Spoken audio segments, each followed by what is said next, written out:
Hi, my name is Joy Miller, and I'm going to tell you about my first day of school.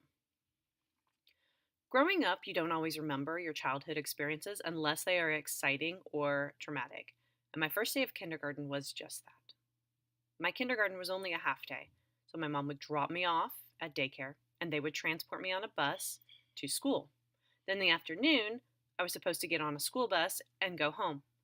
I was so excited for this opportunity because this was the first time ever and the only time that I was going to be in school with my brother who was in fifth grade, and I was going to be able to ride the bus home with him.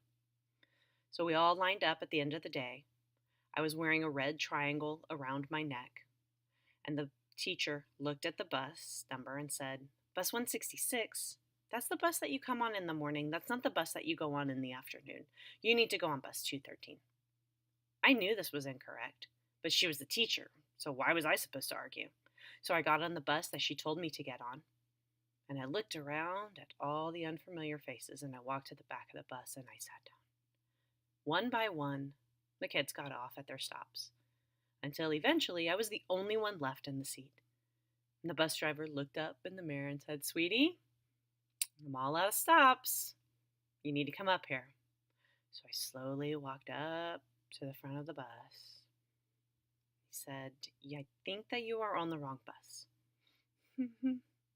Do you know where you live?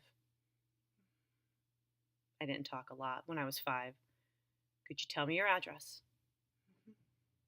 So I told him my address and the neighborhood that I lived in, and he proceeded to drive me home, and he dropped me off right in front of my house where my 2 older frantic brothers were sitting in the front yard, worried that they had lost their sister on her first day of school and what were their parents going to do to them.